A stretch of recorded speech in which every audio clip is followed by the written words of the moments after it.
love is nothing more than just a waste of your time. Waste it on me, waste it on me. Tell me why not waste it on me, waste it on me.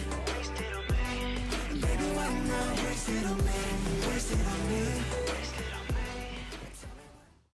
Hey everybody, it's Sama and we are here again. It is the last day of 2019.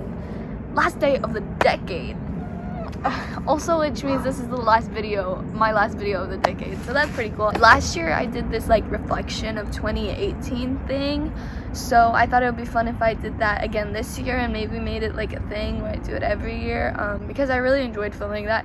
And I really like reflecting on myself. Oh my god, there's a big dog there, but it looked like a big cat, like a cheetah or something. I really thought I was about to die. Yeah, I like reflecting on myself and my life and trying to just figure out how the year was, you know? So yeah, let's get right into it.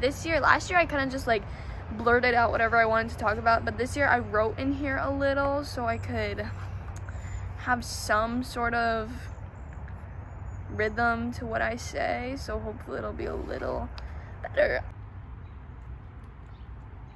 So I just want to like reflect on the year, talk about like how it felt in comparison to other years, stuff like that, and then we'll get into like the what I learned this year, what I need to work on still, goals, stuff like that. This was like a pretty weird year for me because I think most years the year starts out fun and happy and positive, and then I'm like, you know, but wait, no, I meant the opposite of that. Most years it starts out like in the beginning, obviously everybody's optimistic about the new year, but most years I feel like the first half of the year I'm like sad and lost and I don't know what's going on, and then the second half I have a really good time. But this year I felt like it was the opposite. The first half of the year up until I'd say, more than half the year honestly, I'd say like up until like September I would say 2019 was the best year of my life. I loved this year so much from the first half, and I don't want to like erase that because I really did have a good year. It was a very happy year for me. I really put myself first. Like I talked about in my last video, I'm still working on that and like putting self-care before other people, and I think I really succeeded at that this year at the beginning of the year. But towards like once first semester of senior year started, I think I just started feeling really lost. A lot of things started changing, you know, a lot of people have been like coming in to my life and leaving. A lot of people that I like didn't expect. I thought that would like be like my rock forever, but it happens, you know, and it hasn't been easy. So in the last 3 months, October till now, it's been like tough, and you'd probably be thinking like, oh, how can like 3 months be like change the way you feel about a whole year? But it can. Like these last 3 months have been hard. I don't know if it's like, I don't know why this year has been like, this whole changing stuff has been so hard for me. I want to think it's because I'm going off to college next year and things are changing and I'm like actually an adult now. I don't know if that's the case because I've always really looked forward to going off to college and being independent, so I don't think it's really that. But I have always been afraid of the transition into something new because like I love change and I love thinking about the future. I'm like constantly thinking about what's next for me, and that could actually be a problem. Maybe that is something I need to fix. But like I love it, you know. I'm not scared. Well, I am scared of the future, but at the same time I don't want it to not come. Does that make sense? I feel like I'm not making sense, but I don't know. Anyway, the last few months have been hard and I don't know why, but I think it's because of this like change that I will be going through soon. Maybe. I feel like I completely like said the opposite of what I just said before, but I don't know why. I don't know why. If I looked at this year today, a year ago, I would say last year I was much more optimistic at this point than I am now. Last year I was just starting to like become my own person, like learn all this that I'm going through, and also I was like super excited, like going to senior year this year, like I'm growing up, optimistic about that. And now it's kind of like hit me that like I'm actually growing up and like life will be changing very soon, and it might never ever be the same that it is right now ever again, and that's terrifying, but it's okay, we will get through it. I'm gonna share some of my favorite things from 2019. First highlight I think would come in May when I went to the Stray Kids concert and I got the group photo with them. I love them. They're one of my top favorite musicians, so that was a really good experience. And also the concert in general was a very good experience. Like, I love going to concerts outside of my hometown. I just think it's really fun. Second moment I think would come in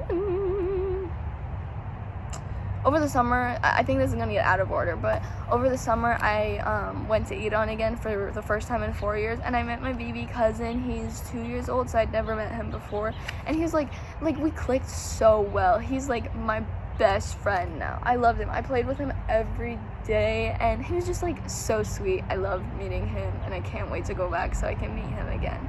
Finally, I'd say one of my biggest moments in 2019 was the fact that I started doing YouTube more, and the fact that I started doing videos besides just covers, because a lot of the time when I'm stressed in school and just in life in general, I find that I've been turning to YouTube, thinking of video ideas or going out and filming these videos, and I really enjoy doing it. Like, it's really fun for me, so I'm happy about that, and I hope to continue to do it because it's really fun. I enjoy it. It's one of my favorite things ever. I've never loved something as much as I love this. What I've realized this year that I need to work on for myself, because there's quite a few things that I have learned. I think the biggest one is not letting sadness get the best of me when something goes wrong.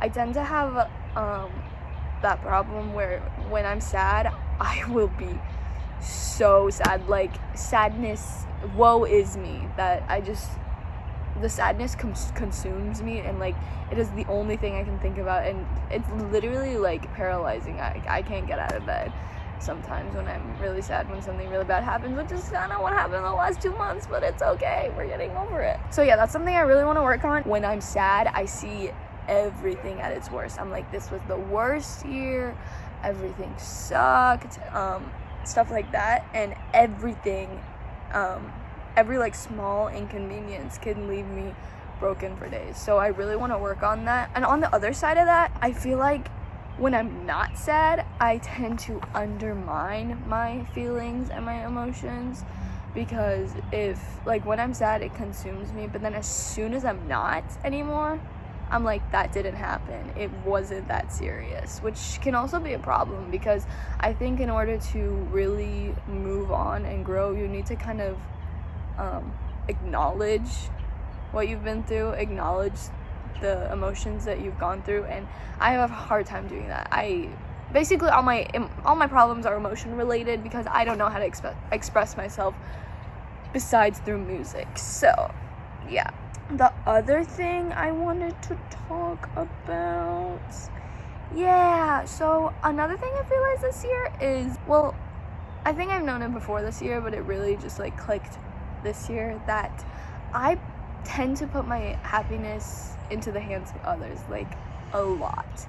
And I thought that I had fixed that recently, you know, with like doing my own things and stuff. I don't know how to explain it. I thought I'd fixed it, but then recently I realized I haven't, and it's just each time I put my happiness in the hands of somebody else, I do it in a different way, so I don't realize that I'm doing it again, and it becomes really self-destructive, and then they'll disappoint me, and I will be left sad again, and then like I said, I'll be paralyzed in my bed for maybe a week at a time, and then pretend like it never happened, and the same thing will happen all over again.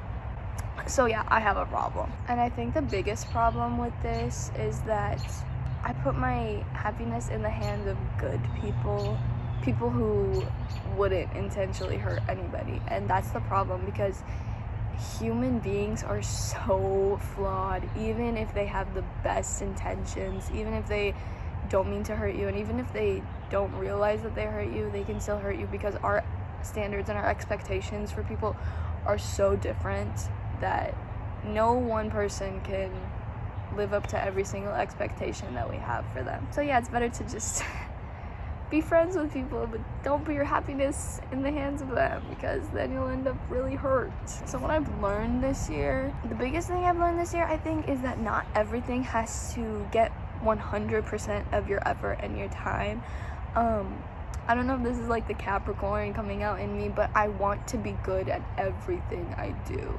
School, singing, YouTube, my jobs, anytime I like try something new, I want to be like the best at it, and if I'm not, I will like throw it to the side. And by the best, I mean like just like pick it up easily and like do it well the first few times I do it. And like that's not humanly possible, you know, like that can't happen. You need to put in the effort to be really good at something, to the point where you like use it as a career, or like you get money out of it. And I've realized that like that doesn't need to be the case. You know, you can just do things just because you enjoy them. Like they don't have to become some sort of career plan. The biggest examples for me, I think, would be fashion and architecture. This year I've really like realized how much I love clothing and like putting together random pieces and just doing my own thing with fashion. But I don't really like have a passion for it in the sense that like I want to do it as a career, make clothes for other people, you know, like I just enjoy putting together a good outfit, and that's one thing. And then the other thing is architecture. Like recently I've been so obsessed with old European urban architecture, and like I just literally want to just walk downtown and look at all the old churches, or like I'll spend hours on the internet just looking at pictures of Europe and their buildings, and it's like the weirdest thing. I think it's the weirdest obsession I've ever had, but like I enjoy it, and there's nothing harmful about it. Like it's not gonna lead anywhere. I literally just like looking at pictures of buildings, but it brings me happiness. So that's the biggest thing I think I've learned, is just doing things just because they make, like, you don't need to have a reason for everything you do. You can just like things just to like them, you know, they make you happy. Yeah. The second thing that I really learned this year is more academic. For the last few years, I've been very terrified's not the wrong word, but like I've kind of been hesitant about my grades and who I am as a person academically, because like I've always gotten good grades. I don't mean to say that to sound arrogant. Like school comes naturally to me. But I think the last few years I felt like every time I get a good grade, everybody's like, oh, of course you did that, you know, like. So I've been putting in less effort, and I've just like haven't been expecting good things for myself. I'm like, oh, I'll get a B at most, which is I know good from some people, but like personally, a Capricorn, a B, I don't do that. And so like I didn't put in the effort, and so like my grades were fine, but they were nothing that I was impressed about. So I think I was really like bored in school as well, because I didn't have any goals for myself. And this year I really like stepped it up. I started to hold myself to the highest standards, like I mean so high, without like hurting myself. It was like high but achievable, not like completely out of reach.